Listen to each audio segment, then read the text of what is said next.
Well, hello there, old sport! Since the first Five Nights at Freddy's game, theories have been a driving force for the fandom. Why is this happening? Where are we? How is this place still open? What is the Bite of 87? Who is this? You will never unsee this. I think accurately describes the allure of being a theorist. One revelation overhauls everything we thought we knew. It's like an optical illusion. I wasn't very active on forums or such, but I was a theorist from the very first game. My personal obsession was with Golden Freddy. The way it teleported into your room, it defied logic. And then, if you look at it too long, it kills you, but then closes your game instead of gaming over. Creepy.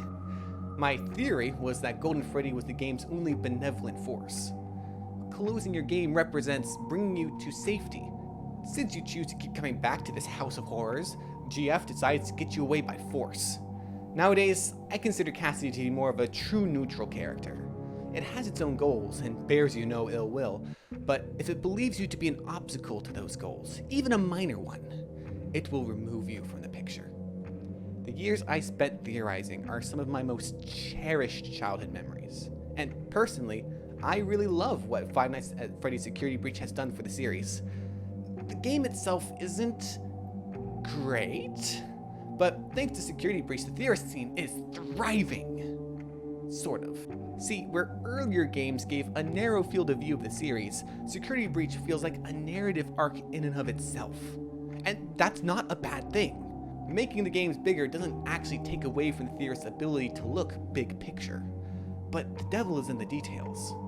Freddy's line, "I feel that you are broken," is a great point of discussion, but the discussion ended months ago. Not in agreement, or even diversity of thought, but in a stalemate. Today we are going to discuss, what is a theorist? How does Security Breach damage the theorist portion of the FNAF fandom? And what does it mean for the FNAF fandom overall?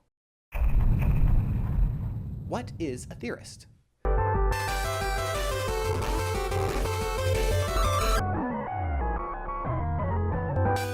Hello, Internet! No! First point, the average theorist is not MatPat.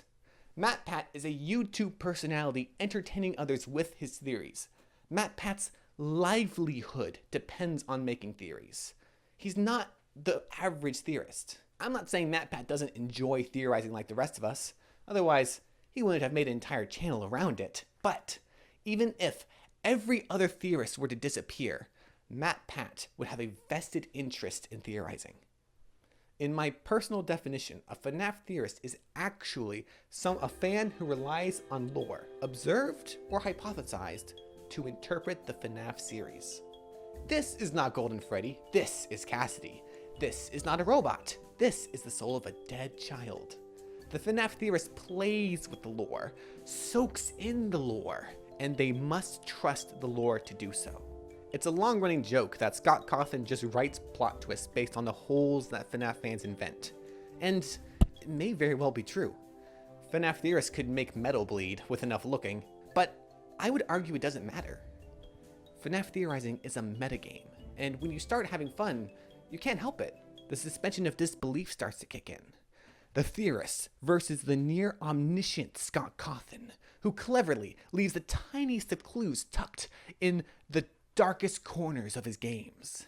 It's a tall order for any mind, no matter how fanciful. But Scott managed to get the fandom to believe by upholding the sanctity of the story. No retcons, no updates. Just think about that for a second. Every event in-game, no matter how game-breaking, how plot-hole-ridden, or absurd, was permanent. That's incredible. We learn to trust the integrity of the games and in the integrity of Scott as a writer. Security Breach does not have that integrity. Between two objectives in Security Breach, you are guaranteed to find this set piece. It's a birthday party. 5 broken security brats have been arrayed in the order of a family. A familiar family. A father, a Ballora, an older brother, a circus baby, and a headless son. As MatPat has pointed out, this area seems to have been, at one point, inhabited by a child. A child that speaks in binary, and for some reason, recreates this family of madness. Why?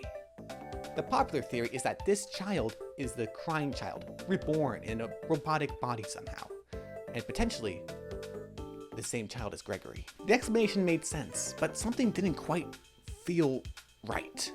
I kept going back to this picture, thinking, until I realized, why isn't there an empty chair? When making a pretend family, a kid would fill a table with a mom, a dad, a sister, and a brother, and then leave one empty space for themselves. So, why is the crying child's seat filled? The entity playing with these robots isn't an Afton. Every Afton is accounted for. This entity, this monster, could only be someone obsessed with the Afton family, who from the start played with them like dolls. Golden Freddy. This could upend everything we know about Security Breach, about Gregbot, Princess Quest, Patient 46. Or this could be the result of a tired and overworked designer who didn't have the energy to think through how many seats should be filled. You see the problem here? How can you trust a game's lore when it is released in this state? Scott clearly thought through every details of his games, and so we trusted every detail.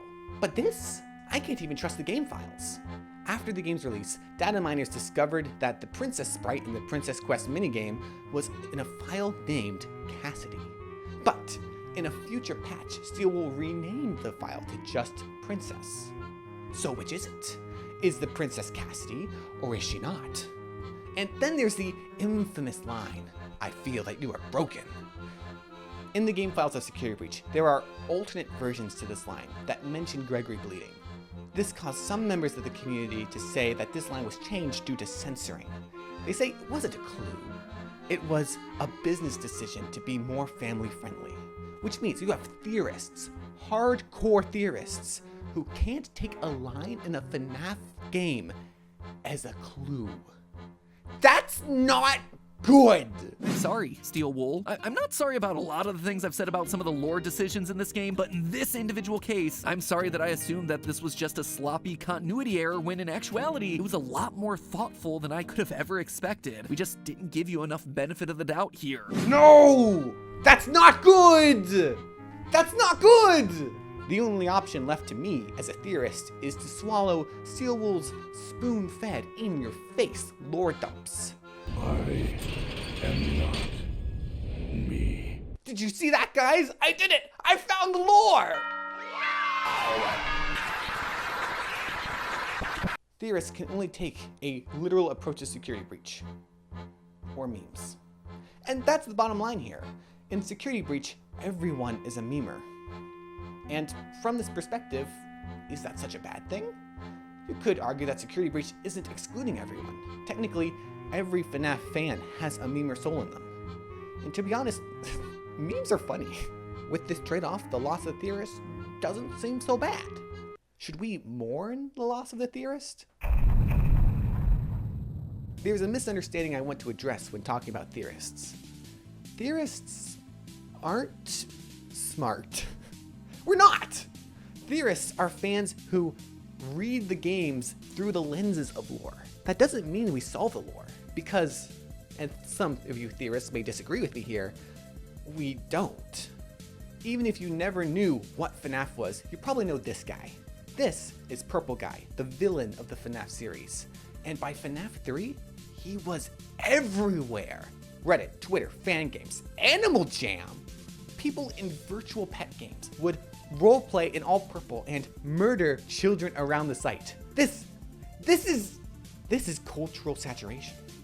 And with saturation comes diversity. See, here's the thing about the FNAF fandom. When an artist makes fan art of the puppet as a tragic hero or a malevolent villain, they are making an interpretation about what FNAF means. Does this make the artist a theorist? Not at all. It places the artist and the theorist side by side, working together towards the same goal, and naturally influencing each other. I think most of us theorists don't like to admit how many of our theories were based off of fan content. Art, music, memes. I did it, you did it. In fact, no matter who you are, everyone in the FNAF community brings their own interpretation of FNAF, influencing the picture as a whole. From the PewDiePie fan who can't tell their thumb from their toe, to the posh critic that attacks FNAF for being tedious and overcomplicated. The Theorist is a small part of the greater pie, and these voices are mingled with the entire community to answer the single burning question: what is FNAF? You might call this a weakness. So many of the voices in this mess are from total amateurs. How can the baseless imaginations of a musician or the senseless jokes of a memer possibly compare to the Theorist? Say you had a cow. At a local state fair, you've set up a competition to see who can guess the cow's weight. Whoever gets closest to the correct answer wins the cow. Some people may make reasonably good guesses, and others will be hilariously off. But as many as undershoot, the same number will overshoot. So, if you were to take the average of everyone's answers, what would you get? Well, you don't have to wonder. This was a famous experiment conducted by the British scientist Francis Galton. The average answer in a crowd of 787 people was 1,197 pounds. The correct answer? 1,198. Now, imagine if this group of 787 people became a dedicated fandom, and were 1,000 times larger.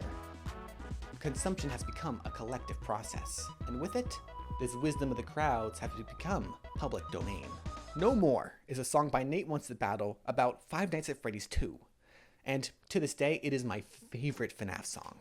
It's somehow defiant so early on in the series.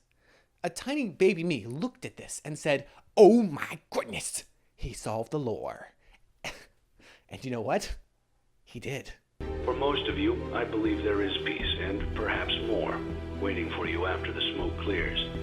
Although for one of you, the darkest pit of hell has opened to swallow you whole.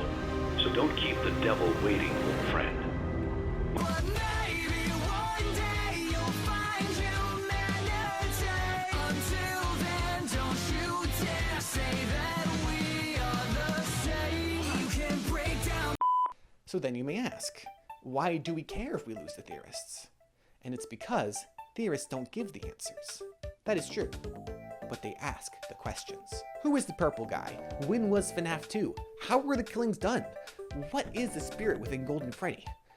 How does the good ending in FNAF 3 exist?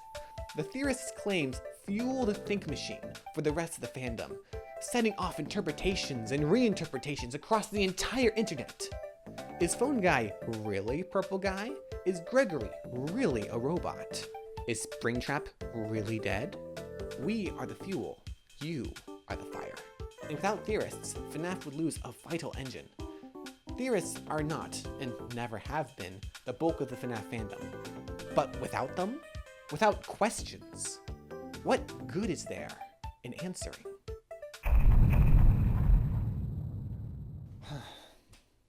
I love FNAF more than anything.